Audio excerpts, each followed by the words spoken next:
মানবতা ধর্ম, এর একটা করণ আছে। লালন সাহিত্য হচ্ছে ওয়াহিদানিয়াত তরিকা।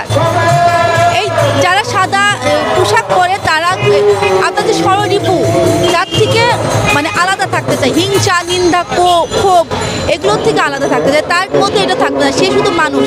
আর আমাদের এই লালন সাহিত্যের যে মানবতা ধর্ম তার মধ্যে একটি আছে খেলাফত। খেলাফতটা হচ্ছে জিন্দা মরা, আপনি বেঁচে আছেন কিন্তু তারপরও মরার মতো।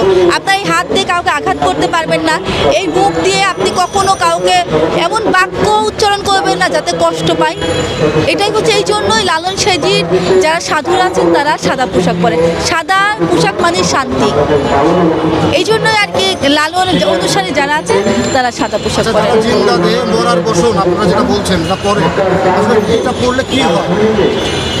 প্রতিটা জিনিসের তো আপনি লেখাপড়া করেন, যাই করেন, একটা ডিগ্রি আছে না?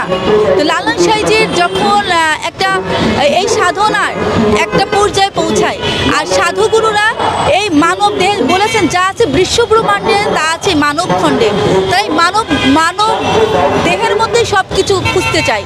কারণ আমি আসছি যখন, আমি একা আসছি, আমার অর্থ সম্পত্তি ছিল না। আমি যখন চলে যাব আমার এই দেহে আমি কী কী করেছি না করেছি সেটার বিচারই হবে। এই জন্য আমার দেহের মধ্যে কি আছে না আছে সেটা নিয়েই বিচার বিশ্লেষণও করে। তারপরে পরে এই জিন্দা দেহের মুর্দার বেশ, আমি জিন্দা দেহের মরার পোশাক পরে নিয়েছি যাতে করে আমি বেঁচে আছি, কিন্তু মানে মৃত মানুষের মতো আমি বেঁচে আছি। আমার দ্বারা কারোর কোনো ক্ষতি হবে না, আমার দ্বারা কেউ কষ্ট পাবে না। এটাই হচ্ছে হ্যাঁ স্বরলিপু যেটা বলে, এটার থেকে নিজেকে কন্ট্রোল করে মানে নিজেকে একটা পরিপূর্ণ মানুষ তৈরি করা, এটাই হচ্ছে আর কি লালন সাহিত্যের খেলাফতের বিষয়টা। লালন সাহিত্যের যারা শিল্পীরা আছে তারা গাঁজা খায়, অনৈতিক কাজ করে, তাদের ধারণা এটা। কিছু হুজুর কোয়ালিটির মানুষ আছে তাদের এমন ধারণা।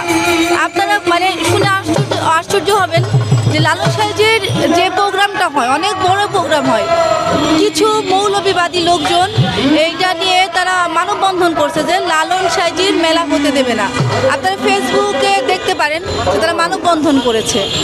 কিন্তু লালন সাহিত্য, আমার মনে হয় লালন সাহিত্য যদি একটা গান কেউ যদি রিসার্চ করে, একটা গানকে রিসার্চ করে জীবন ধারণ করে, তার মধ্যে কোনো হিংসা, নিন্দা, ক্ষোভ কোনো কিছু থাকবে না। তার কাছে সবাই সমান। যেমন আপনি যখন বিমানে উঠবেন, বিমান যত উপরে যাবে আপনাকে কিন্তু নিচে সব সমান দেখাবে, তাই না? কোনটা 10 তলা কোনটা 1 তলা এটা আপনি দেখতে পারবেন না। লালনের সেই ধর্মটা, লালনের দর্শনটা ঠিক তেমন।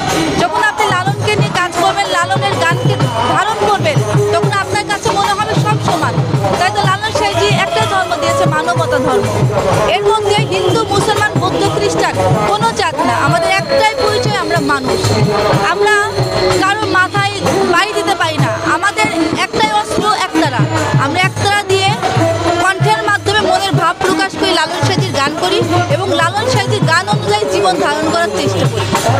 এটা অনেকেরই পছন্দ না, এবং লালন সাহিত্যকে নিয়েও অনেক কটূক্তি করা হয়েছে। লালন সাহিত্যের নাস্তিক বিভিন্ন ধরনের কথা হয়েছে, কিন্তু লালন সাহিত্যের নাস্তিকই যদি হবে তাকে নিয়ে এত গবেষণা কেন? আমেরিকার মতো একটা জায়গাতে বিভিন্ন রাষ্ট্রে তাকে নিয়ে গবেষণা চলছে, সে যদি এমন কিছুই হবে তাকে নিয়ে গবেষণা কেন হবে? আমরা মানবতা ধর্ম করি, আমাদের কাছে সবাই সমান।